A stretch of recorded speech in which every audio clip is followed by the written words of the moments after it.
What is up, Dan and Amy? So the question is intervening by President Trump to keep companies like Carrier in Indiana in this country. Is that good public policy or bad public policy? Robin Maynard, who works at the Carrier facility in Indiana, he thinks it's pretty good policy. He was on Fox and Friends yesterday and said this. I would like to tell him thank you for going out of your way and taking your holiday away from your family and working on the Carrier and employees deal and sticking to your word and going to bat for all of us at Carrier and keeping our jobs here. And I'd like to thank him and Mike Pence for doing it so quickly. Certainly workers who get to keep their jobs, you can understand why they think it's good policy, and it's because it's good for them. And nobody wants to see anybody lose their jobs. But if you get into a kind of neo-mercantilist track, there are implications to that as well. And if you recall during the campaign, Amy, when I've had problems with Trump and certain economic policies he's promulgated, I have referred to him as a neo-mercantilist and tried to explain the problems, but with that philosophy. But somebody who is much better positioned than I to address that issue is Hernando de Soto. He's a Peruvian economist. He's the president of the Institute for Liberty and Democracy, and he's the author of the book, The Mystery of Capital. Mr. de Soto, thanks so much for joining us. Appreciate it. Delighted to be with you. Well, I've enjoyed your writings for some time now. I want to get back to a piece you wrote a couple of years ago about how capitalism can combat terrorism. But first, your most recent piece about Trump in the Wall Street Journal, and you write that the real enemy for Trump is mercantilism, not globalism. What do you mean by that? What I mean by that is that, when I read what Mr. Trump has had to say during the campaign, on the one hand, try and piece it together from the point of view of somebody who doesn't live in the United States, who is not American, and who works in about 30 countries, in practically every continent, that many of the problems that he points out and that you've just enunciated are actually the way most of us see it outside the United States. In other words, what is called globalism or globalization has in many cases begun to cease being in everybody's interest as it is put together, and that we all have an interest in a common agenda, and that there are things that Mr. Trump is saying that probably most people throughout the world would not disagree with. Are you following? In the sense that mercantilism, which tends to bounce back, it's what people call the iron law of the oligarchy, is what's happened, and the system has to be reviewed. Are you following the Carrier situation closely? I mean, they're promising to keep 1,000 jobs in Indianapolis, but 1,400 people work there, and they're afraid that, they're going to have to cut back on their wages in order to keep the plant in Indianapolis. I'm sorry, it didn't come through. I'm in Rome, and your question didn't come clear. Oh, you're in Rome. Okay. It's the question about Carrier in Indianapolis. The story out yesterday about Trump intervening, although it's really state incentives, but Trump intervening and Pence intervening to save that company and keep it in Indiana rather than going to Mexico. I see. Well, one would have to look at the particulars of the case. One of the problems about a market economy anywhere is that it continually displaces people. It's probably displaced more Americans than it has foreigners. I mean, one of the things that's typical about us non-Americans, if you ask me where I come from, I will tell you from Arequipa, Peru. I will tell you my place of origin, while an American will come around and tell you where he actually lives today, regardless of where he was born. So you've moved around a lot, and I can understand the fatigue. But one would have to see, when it comes to competition, really, where are the advantages and disadvantages and correct them to the benefits of everybody. I don't know the case of Carrier directly. Well, let's just take a step back here, because we're using terms, and I think people impute different definitions onto these terms than maybe are warranted. Globalism versus mercantilism. Explain what mercantilism is, because I think, as you're kind of indicating, when people hear globalism, what they're really thinking is of the crony capitalism that has pervaded market economies, including in the U.S. That's right. The general idea here is mercantilism was the way it started off everywhere in the world. The way capitalism started off, it wasn't always a very happy game, and it was, as a matter of fact, what actually privileged people did, which is one of the reasons so much migration to the United States. First of all Europeans who came to the United States, all the way from the 17th all the way to the 19th century. At the beginning, it left a lot of people behind. Anything like the film of Scorsese, The Gangs of New York, will illustrate that. What I'm trying to say is that inside this game of natural and welcome competition, there have been a lot of people that have rigged the system to favor themselves, and a lot of people unnecessarily have to leave the places they work in.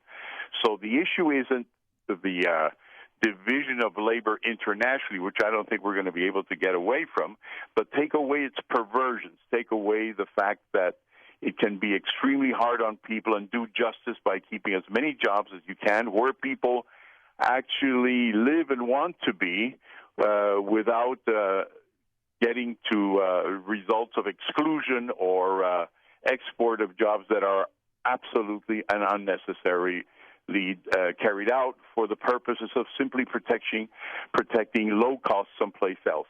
So mercantilism is really the defiguration, if you want, or the distortion of competitive capitalism to the point that everybody's unhappy.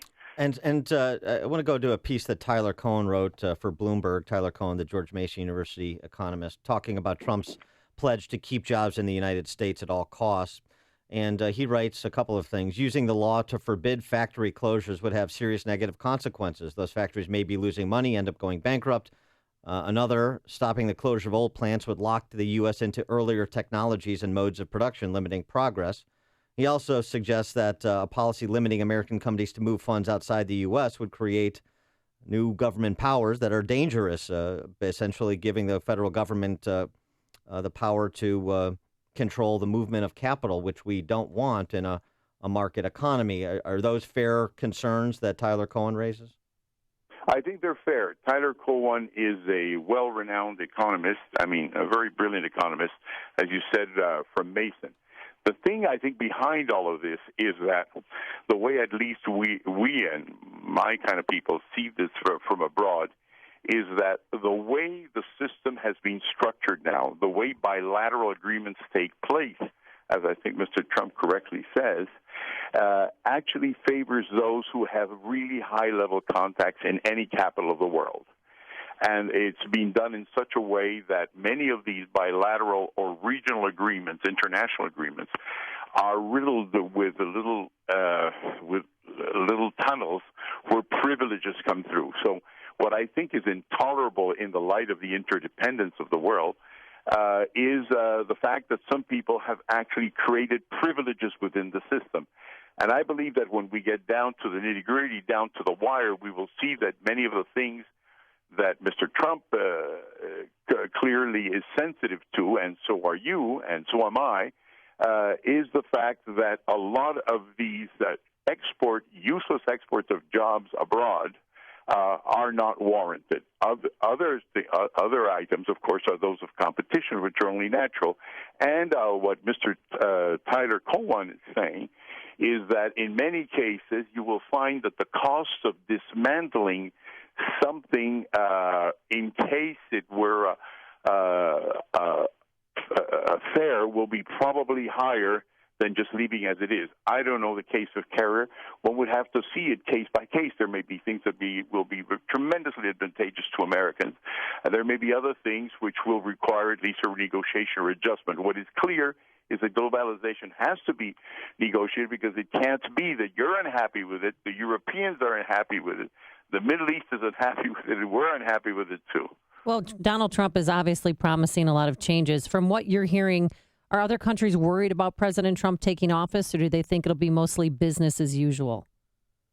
No, that's a very good question. I'm afraid that for the moment, and that's for the reason I wrote this article in the Wall Street Journal, most people are very disconcerted. They feel that you are the most powerful nation in the world, and that he will govern for a very elitist class in Peru. I read something else into the message. I read the fact that his campaign focuses on what's been unfair to America, and that if we actually take it to a table where we can diagnose it, we will find out that he is actually right, but not only in the name of America, but in the name of the world. And that would be a good idea to look at it, because if it isn't looked at that way, eventually, and that is something I fear, because the United States is a democracy, it's always fought for the right causes, the United States would lose its leadership. So the only thing I'm begging for, calling to attention, is to understand that what's interesting about his campaign, if just tweaked in one different sense, like saying, does this happen in other countries, we will probably find a lot of common ground, more than people think of abroad, who have generally tended to think that President Trump would govern to their disadvantage. Well, right. I mean, so yeah, it's rather ironic that mercantilists from around the world are worried that Trump is going to be a mercantilist.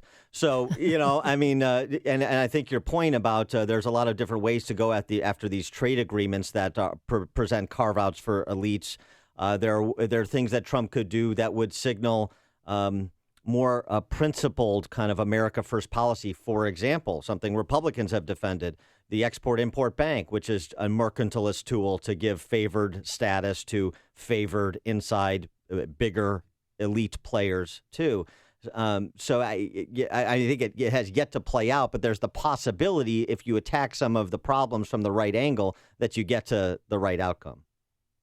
Well, absolutely. I mean, when you mentioned the Export-Import Bank, I studied that some time ago, I must admit, but nevertheless, the advantages, for example, that from what my results were, that Americans receive from getting subsidies or good export credit finance to go to foreign markets is minimal compared to that which Europeans or Japanese get. I mean, there you are at a tremendous